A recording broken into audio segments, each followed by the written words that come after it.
Donc, objectif du jour, faire joujou avec TCP/IP, enfin, avec des sockets en TCP, en UDP et basculer sur SNMP, le protocole qui est au-dessus, pour dialoguer avec des périphériques réseau.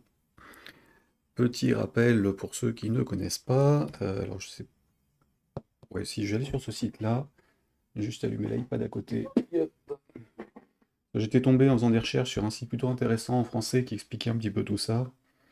Et tant qu'à faire, autant en profiter. Alors, toi, tu te déclenches. Du coup, quelque part, je dois avoir un truc qui me dit attention, vous utilisez Safari sur l'autre appareil, puisque le côté espionnage entre appareils est omniprésent chez Apple aussi. Non, il veut pas. Ah, j'ai dû le désactiver. Bon, tant mieux. Enfin, tant mieux ou pas d'ailleurs, on s'en fout. Ici, donc le site en question, je vais recopier l'URL et vous la taper, enfin vous la mettre dans le chat. Donc on est sur irp.ninte.net.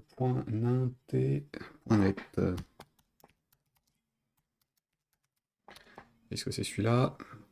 Oui, voilà. Du coup, je peux fermer là. Donc, site internet en français démarré il y a pas mal de temps et maintenu par Christian Calega, voilà, qui doit être prof de réseau, je pense, de dev. Ici, si j'arrive à coller le truc, voilà. Et donc, en gros, il explique ce que c'est TCP/IP, comment ça fonctionne, comment fonctionnent les réseaux en général, enfin, en tout cas les couches réseau qu'on utilise, et quelques protocoles qui sont utilisés sur le net, notamment celui qui m'intéresse, à savoir SNMP, avec des explications complémentaires. C'est plutôt bien rédigé, je trouve. Enfin, j'ai réussi à comprendre à quoi ça correspondait en n'ayant pas cherché à comprendre quoi que ce soit d'autre ailleurs. Je suis un peu allé jeter un coup d'œil aussi sur Wikipédia, mais forcément, il n'y a pas le niveau de détail suffisant pour implémenter le truc, ni sur l'un ni sur l'autre. Mais globalement, je sais comment ça fonctionne, donc on pourra en discuter quand on arrivera à ce niveau-là. Première étape, donc on a des réseaux, hop là, un truc de couche réseau IP quelque part, dans les trucs de formation web, juste histoire de reprendre les bases, hein, histoire que tout le monde soit pas à niveau, mais en tout cas, et les notions de base de ce sur quoi on va bosser sur les jours qui viennent. Donc ça doit être là.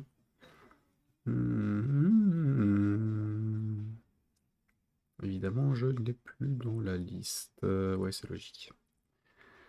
C'est logique, il faudra que je fasse du vide sur mes liens de tous les côtés, moi. Alors, normalement, c'était dans les formations, donc publication, cours et formation, initiation à la programmation web, design, non, contenu, les sessions. Disons celle-ci, et j'avais des illustrations pour cette session-là. Alors, hop là, ça on s'en fout, voilà. Ouais. Modèle ISO. Alors c'est clairement illisible hein, pour vous, mais enfin pour moi aussi, c'est trop petit. Grosso modo, les réseaux sur lesquels on travaille désormais sont les réseaux sont normalisés avec une norme ISO ou OSI selon qu'on est en anglais ou en français. Et on parle de modèle ISO avec une couche physique qui définit globalement le matériel physique rattaché les uns aux autres sur un réseau local. La couche data link qui correspond globalement à l'émission, la réception d'informations sur le réseau, sans prise en charge des protocoles ni quoi que ce soit, hein, c'est pur matériel qui discute avec un autre matériel. La couche network qui gère les paquets. Donc là par contre on a déjà une notion de qu'est-ce qui circule et comment c'est formé, à qui c'est adressé, et ainsi de suite. La couche transport qui gère justement TCP ou UDP, selon dans quel... enfin sur l'IP, hein, donc sur les réseaux les plus courants et Internet. Donc on a du TCP ou de l'UDP, selon comment on émet et on reçoit les informations. La couche session, puisqu'il y a une notion de session au niveau du réseau lui-même, qui est notamment utilisée par les parties PPTP et autres qui sont gérées par les fournisseurs d'accès, donc les box Internet, les trucs comme ça. Routeurs et autres appareils, et les switches. La couche présentation et la couche application, qui sont les deux trucs sur lesquels on intervient nous quand on code. Donc là, en gros, ce sont nos logiciels. Ici, ce sont les protocoles sur lesquels on travaille. Enfin, c'est un peu c'est un peu mélangé.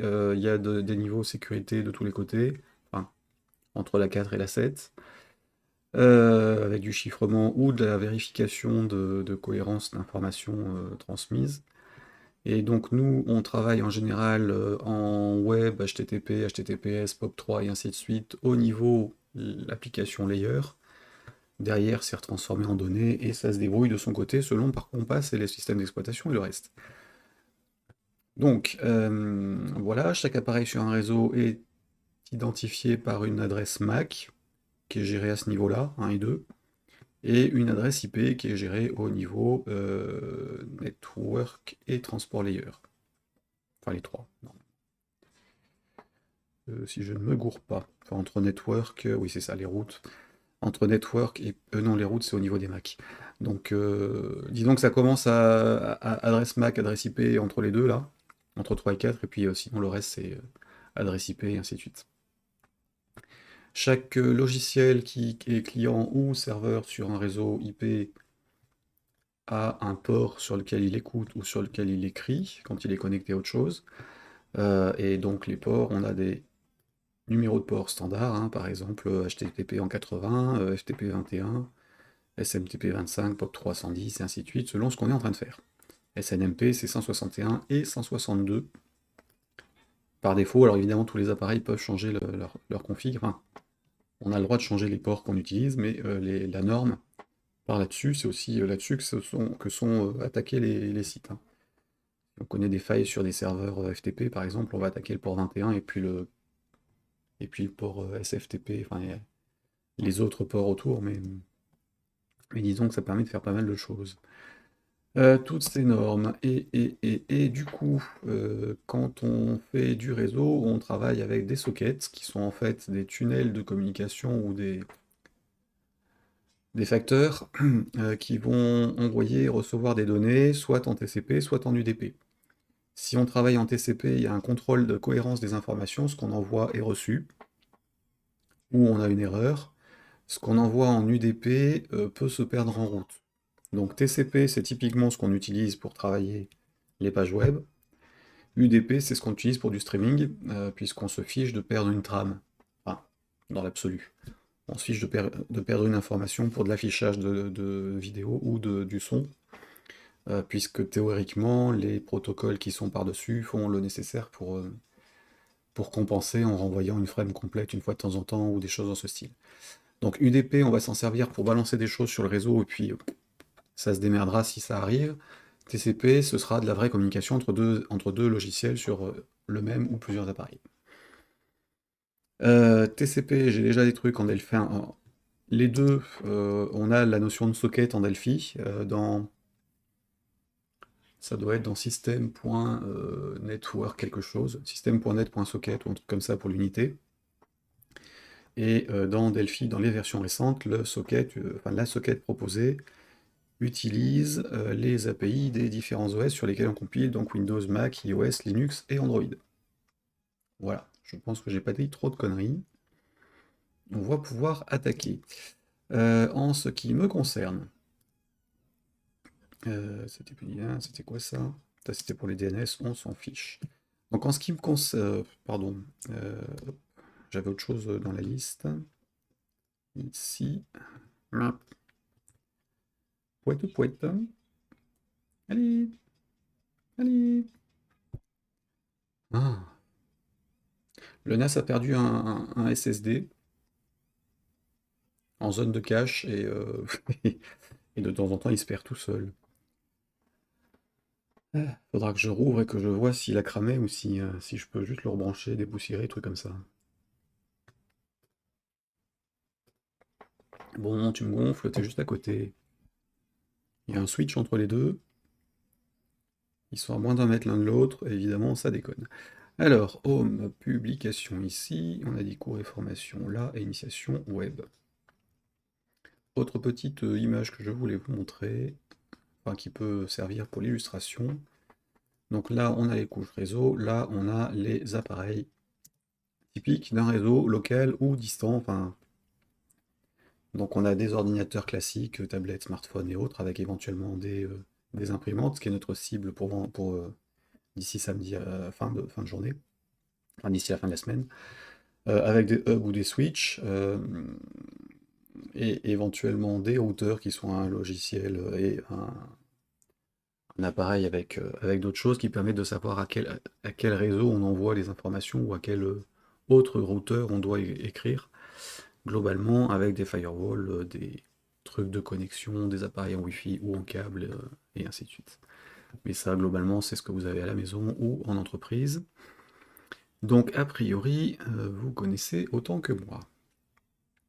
Donc, nous, en gros, on va prendre un logiciel sur un PC, enfin sur un ordinateur, en l'occurrence une VM Windows et puis sur le Mac, et on va essayer de discuter avec l'imprimante en SNMP pour avoir le statut de l'imprimante. Avant ça, je vais donc faire des essais en TCP et en UDP. Alors UDP, ça fait une éternité que j'ai pas touché et je me souviens plus trop dans quel contexte je m'en suis servi. Ça peut servir aussi sur les jeux en réseau multijoueur, en réseau local ou à distance, notamment pour envoyer les informations de statut de chaque joueur en cours de route. Et l'avantage de l'UDP, c'est que ça ne bloque pas. Quand on fait l'envoi, bah, on balance. Et puis tant pis s'il n'y a personne au bout pour récupérer les infos. Alors que TCP, quand on envoie un truc, il attend que la réception se fasse. Salut Pockeld, bienvenue. Marrant. Pas nouveau pseudo. Et il me dit pas que c'est la première fois que tu passes. Tiens, c'est marrant. Je ne me souviens pas de t'avoir déjà croisé ici, tiens. Pas bien grave. Hop, Twitch, je sais pas ce qu'il fait, et j'ai évidemment perdu le chat. Il m'énerve ce truc. Ah, qui m'agace. Hop, oui. Je suis avec le plugin de chat sur OBS, et en fait, quand je clique sur un truc, la zone d'affichage est plus petite que ce qui est affiché, et j'ai pas les ascenseurs. Il y a longtemps, mais pas de souci. Oui, oui, oui, pas de... J'étais juste étonné que Twitch me dise pas premier message pour ça. Voilà, en tout cas, bon retour. Pour jouer avec tout ça. Du coup, je disais, oui, en Delphi, donc on a la notion de socket dans une unité qui gère ça. Embarcadero a fait le nécessaire pour se baser sur les sockets des différents OS. Il n'y a pas de notion de sécurisation de quoi que ce soit hein, au niveau socket, c'est à nous de gérer sur les protocoles, de faire le chiffrement éventuel. Et selon ce qu'on va utiliser, il y aura ou il n'y aura pas. Je vous avais mis le lien, oui, juste avant, c'est bon. Donc, on va peut-être pas repartir sur les explications qu'il y avait là. En gros, je vais juste ouvrir un petit exemple que j'ai dans les samples Delphi.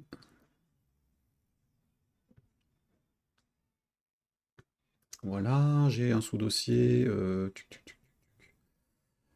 Network Samples. Donc ça, c'est celui qui est sur GitHub, hein. J'avais un petit programme d'exemple qui utilise les sockets, qui sert de client et de serveur à la fois. C'était histoire de se simplifier la vie, ou pas d'ailleurs. Enfin, ça évite deux compilations en fait, hein, c'est tout dans le même. Évidemment, on va utiliser des threads à chaque fois quand on va travailler avec ça pour pas bloquer l'écran. Dans ce truc-là, en fait, je vais démarrer un thread ici. Ah, c'est dommage qu'on n'ait pas le shrink. Donc je déclare une socket. En l'occurrence, cette socket-là, c'est une socket qui va travailler en TCP. Alors l'encoding UTF-8, je ne sais pas trop à quoi il sert à cet endroit-là, mais peu importe. Et là, c'est le port d'écoute. Donc là, je me mets sur le serveur, en fait, hein. Je déclare une socket qui va se mettre en écoute sur l'adresse IP 127.0.0.1 et le port que j'ai configuré en constante, qui est en l'occurrence le 8081. Alors évidemment, à l'origine, on avait 32 000 ports, il y en a un bon paquet qui sont normalisés. Donc sous Windows et sous Linux, il faut rester méfiant, enfin d'une manière générale. On a quelques ports qui sont utilisés pour du bazar. Donc le 8080, 8081 et quelques autres qui sont réservés pour faites n'importe quoi dessus, si vous voulez. À ne pas utiliser en prod, évidemment, non plus. Donc là, classiquement, le 8080, c'est les ports utilisés par les serveurs web locaux. Et donc là, bah, je suis parti sur le 8080 parce que potentiellement, j'avais du Apache déclaré en même temps sur la même machine, et éventuellement du web broker ou d'autres choses, donc j'ai préféré mettre autre chose que le port par défaut. Donc là, je me mets en écoute, enfin j'ouvre une socket sur cette IP avec ce port-là, et je me mets dans connect, client, listening, mode connecté, machin. Non, pardon, là je suis sur le client, autant pour moi. Le serveur, il est au niveau du create de la fiche. Dans le form create, donc j'ouvre une tâche, donc un thread, hein. Donc je déclare mon socket, je le crée sur en TCP de la même façon, et dessus je vais lui dire d'écouter. Donc il écoute sur le port machin avec, enfin sur le port 8081 sur l'IP. Donc là je suis en localhost sur la même machine. Ce truc-là va donc ouvrir un truc qui va recevoir les connexions. Et tant que mon thread n'est pas terminé, qui se termine quand on ferme l'application, je vais traiter les connexions entrantes. Et dans ce truc-là, en fait, j'ai une boucle. C'était non pas file.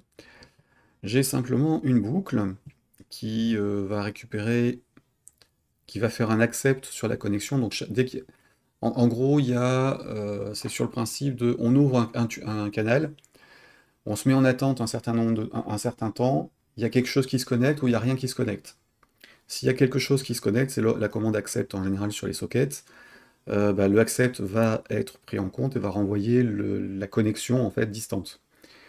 Si il y a le timeout qui expire, le accept ne renverra rien. Donc là, en l'occurrence, dans ce truc-là, donc là c'est ma boucle sans fin, puisque en fait on va faire un accept toutes les X millisecondes, enfin, ou s'il y a quelque chose qui se connecte, et là on va traiter la connexion correspondante.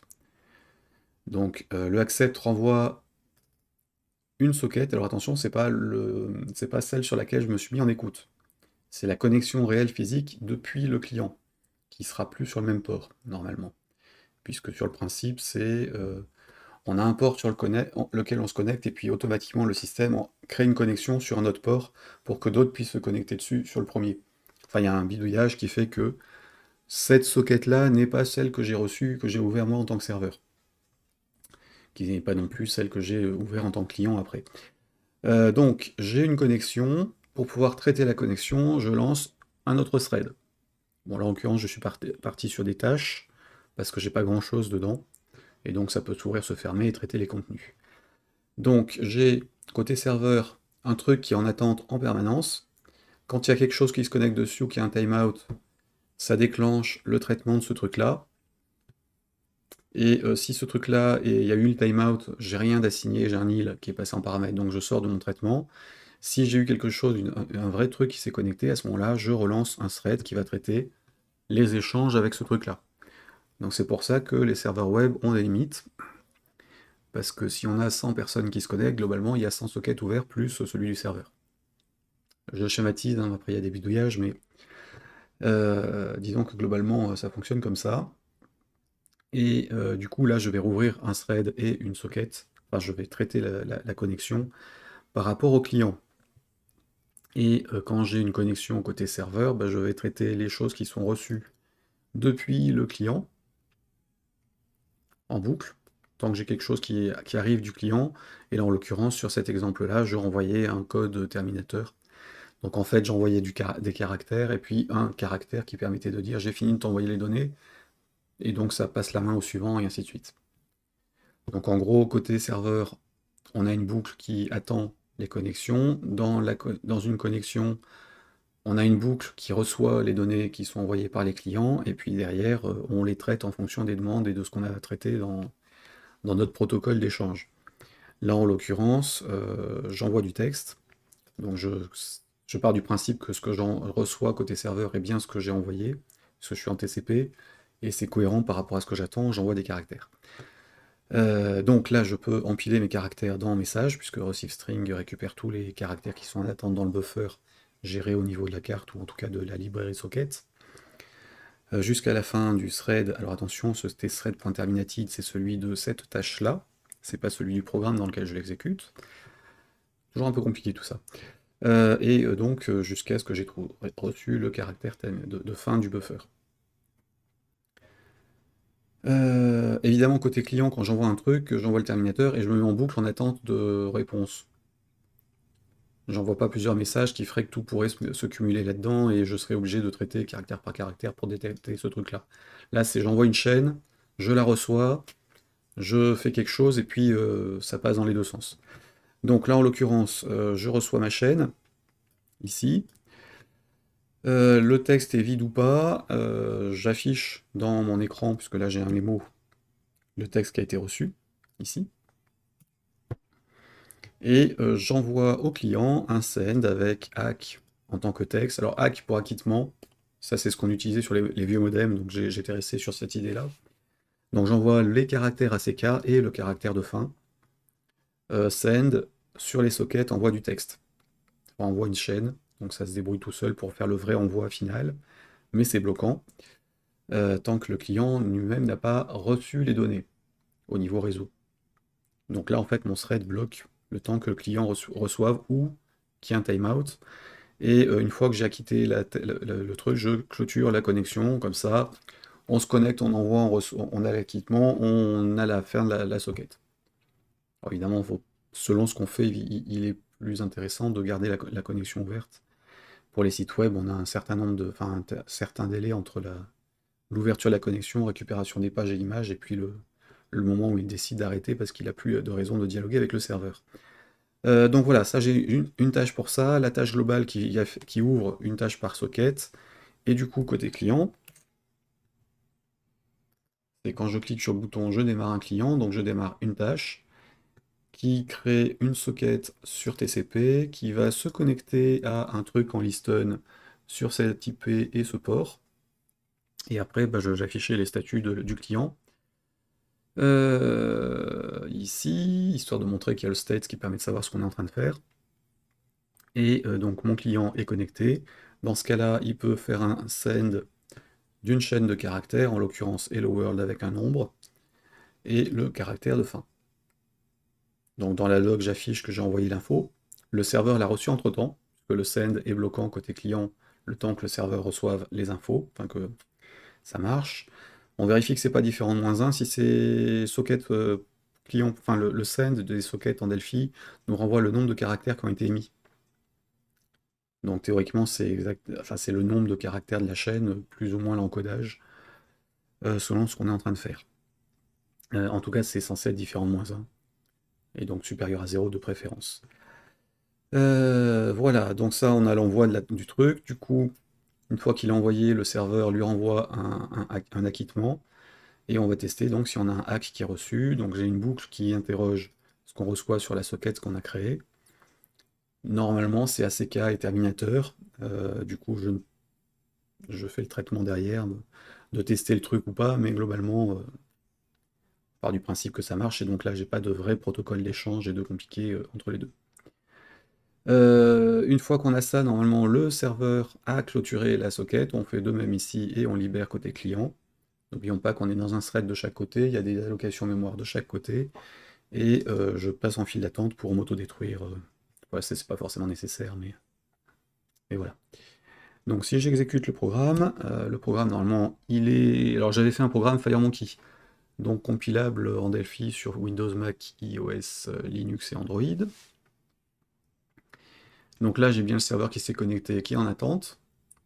Je crée un client. Le serveur donc était en attente connecté. Le client il était bien en mode client, il a été connecté. Il a envoyé un truc, là en l'occurrence il a envoyé un truc avec le numéro 1. Le serveur a reçu Hello World 1, il a envoyé hack et le client a reçu hack. Alors j'ai pas dû mettre de log au niveau de l'envoi, au niveau du serveur, mais voilà. Donc là j'ai un serveur socket en TCP IP qui fonctionne et qui attend que les clients fonctionnent. Donc ça c'est la base. Maintenant on va tester de l'UDP. Alors évidemment quand je fais ça, j'ai pas clôturé les threads avant de clôturer le programme, donc selon ce que je suis en train de faire, il y a potentiellement encore le serveur qui est en attente de quelque chose. C'est pas bien grave. Dans un vrai programme, il faut tester, enfin, à la fermeture, il faut faire une boucle de clôture de tous les threads, et puis enfin, informer les threads qu'on veut fermer le programme. Ça évite les fuites de données et autres petites bidouilles. Donc ça, c'est un programme de base pour faire du TCP. Si vous avez envie de faire des clients serveurs en TCP, j'avais fait un truc pour le gérer tout seul, et normalement la librairie est toujours sur GitHub, c'est Socket Messaging.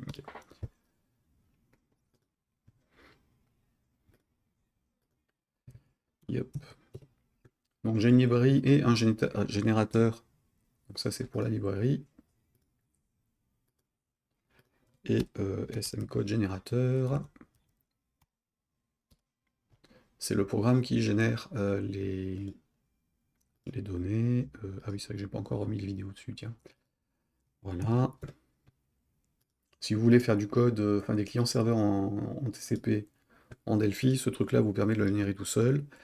Je ne sais plus si je l'ai installé, SM, hop. Oui. Donc j'ai un programme sur lequel on va déclarer, ouvrir. Je dois avoir les démos sur l'ordi. Je dois avoir les démos au niveau des librairies. Donc, alors toi, je peux te dégager d'ailleurs.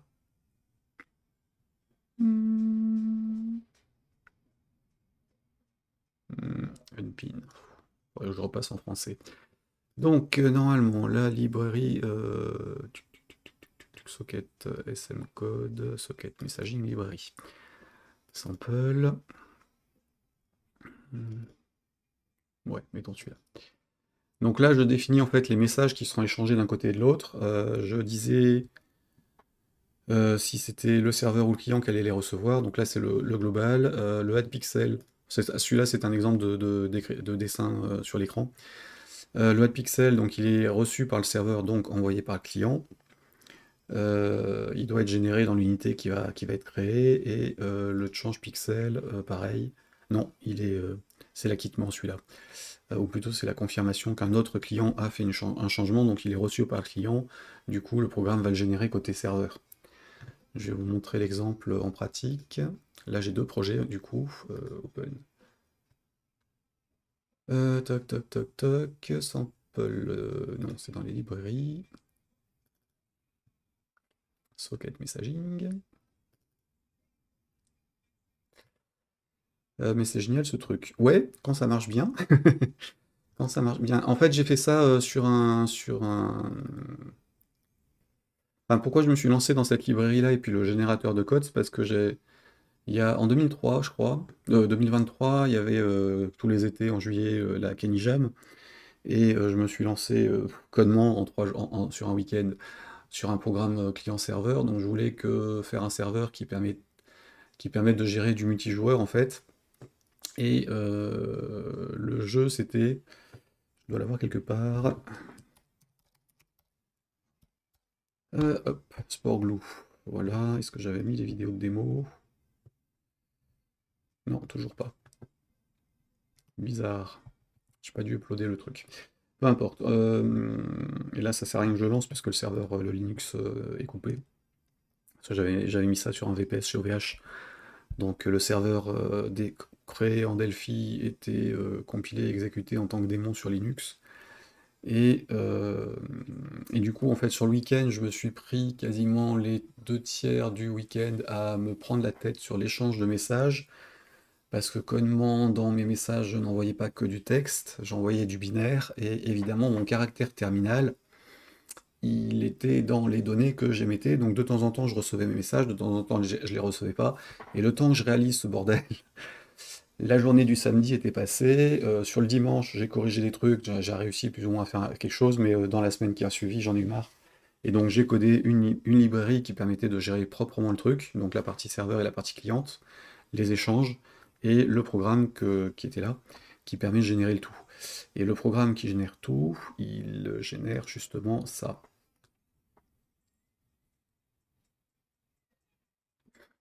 Donc il génère une classe par message, et il génère la classe qui est utilisée pour le serveur et la classe qui est à utiliser pour le client. Et juste une classe de référencement qui doit être lancée toute seule au démarrage avec tout le code qui est dessus. Donc ce truc-là est auto-généré. Donc là, mes deux messages, en fait, ça fait un fichier 320 lignes. Et côté utilisation, alors sur celui-ci, je vais lancer le serveur qui est là. Donc évidemment, il faut la librairie hein, qui gère les clients serveurs, c'est pas juste qui est généré, il y a aussi ce truc-là de 1500 lignes. C'est pas du léger hein, quand je fais des trucs, des fois.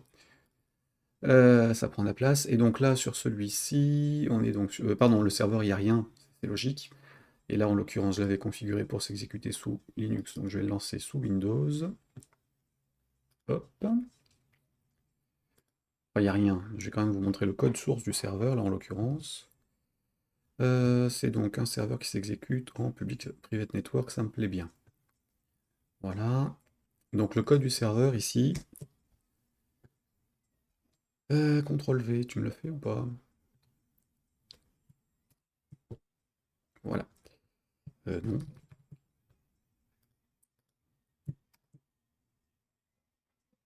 Ah, ça marche plus ça. View source. Comme je suis en version anglaise, peut-être qu'il y a un souci sur le contrôle. Alors, bah non, j'y étais en fait, autant pour moi. Donc le code source du serveur, le programme qui exécute le truc, il est là. Alors il y a toute la partie Linux en fait que j'avais faite, mais globalement, il fait un run.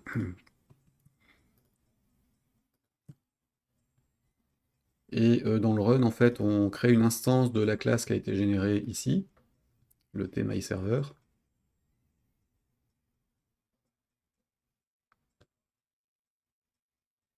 quelque part. Euh, sur le port local, alors là, l'IP en 00, c'est qu'il écoute sur toutes les IP de la machine. Et je mets du code, enfin je fais la gestion du code au niveau du message qui est reçu. Donc là, c'est le serveur qui est déclaré, il a un onReceive mud add pixel message qui était euh, celui-ci. Il est reçu par le serveur, donc il a été généré dans la classe serveur, et donc il a ce nom-là, ici. Donc ce truc-là, il a du code, et après je déclenche la lecture. Voilà, c'est la seule chose à faire côté serveur, puisque la partie échange est gérée, et du coup, quand le serveur va recevoir quelque chose, il va le retrouver, enfin, il va le recevoir en paramètre du code qu'on a mis, donc c'est ce truc-là, et non, pardon, c'est ce truc-là, et donc il y avait les propriétés color X et Y que j'ai déclarées dans l'interface ici, color X et Y, en leur disant quel type c'est et comment je dois gérer la création, la suppression et autres. Et, et si je reçois quelque chose, ben, je fais un envoi à tous les clients qui sont connectés pour les informer que la couleur de ce pixel-là a changé. Et donc j'envoie, c'est le message, le nouveau message qui est celui-ci, et donc celui-ci c'est celui qui est déclaré là, et qui est reçu par les clients, et donc il contient aussi la couleur, le X et le Y, c'est pour ça que c'est assez simple à gérer. Et SportGlue, hein, c'est le même principe en fait, on a des envois globaux de toutes les modifs, sauf que comme c'est du TCP, c'est bloquant, et donc ça entraîne des ralentissements ailleurs, il faudra que je le bascule en UDP un jour. Donc c'est pour ça que j'ai pas retravaillé dessus depuis un certain temps. Donc ça c'est côté serveur, je disais, et côté client. Donc le client, il est là, je vais en lancer deux, histoire d'avoir un semblant d'exemple, ou trois. Alors je pourrais en lancer sur Mac aussi, mais comme je suis en local sur la VM Windows, ça marchera pas. Ah oui, c'est vrai que je peux pas lancer plusieurs fois le même programme, sauf à bidouiller. Ici, clic droit, open. Voilà. Donc là, j'ai trois clients. Et si je mets un point sur l'un d'entre eux, normalement, les autres le reçoivent, en passant par le serveur.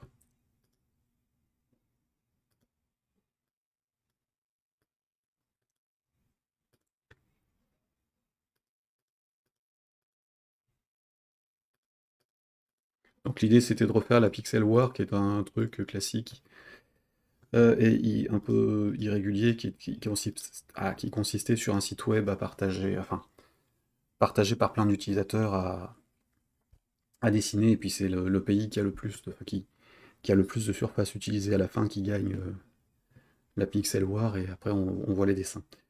En général, c'est streamé par des gros streamers sur Twitch et sur YouTube quand ça se fait. un peu partout dans le monde en plus. Donc voilà, l'idée était simple, et ce qui se passe ici, c'est que sur mon écran du client, du coup, j'ai alors la zone de sélection de la couleur, et une zone de scale layout dans laquelle je dessine mes carrés, en fait. Et sur ce truc-là, si j'ai bonne mémoire, j'avais dû mettre un on-click. Non, j'ai pas mis sur le on-click sur ça. J'ai dû faire des rectangles en fait à l'intérieur quand je dessine mes trucs. Donc au niveau de la création de la fiche.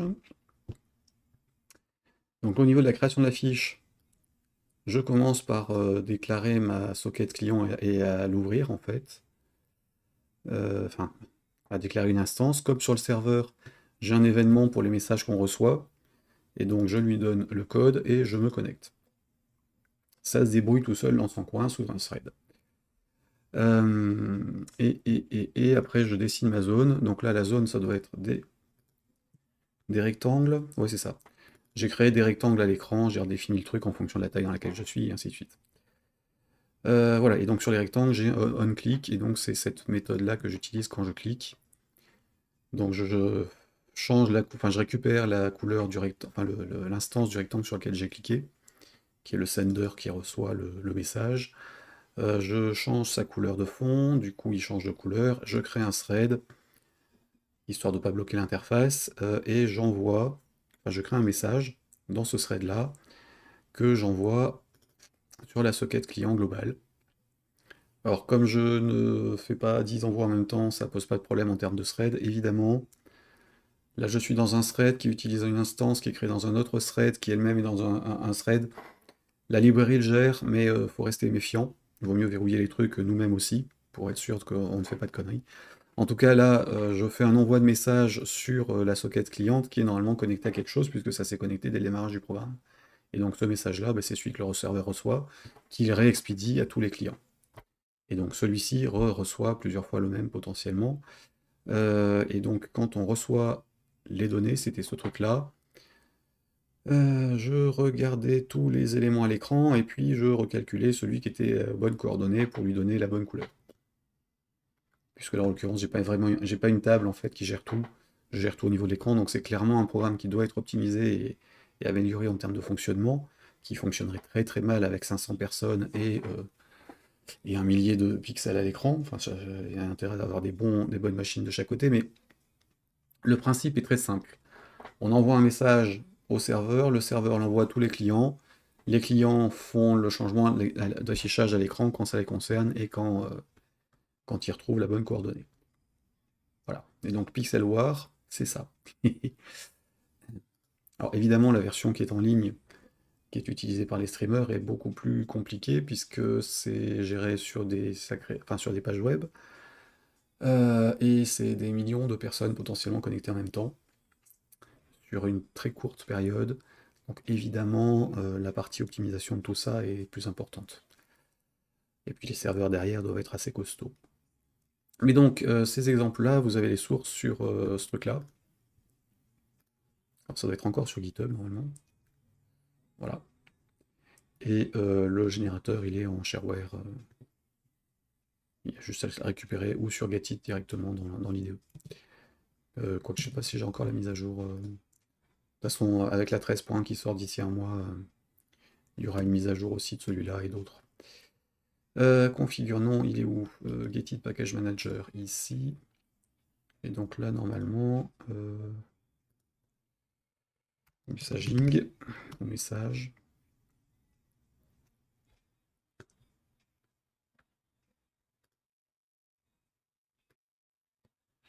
Non, il n'est pas à jour, donc ils n'ont pas dû le remettre sur la SM code.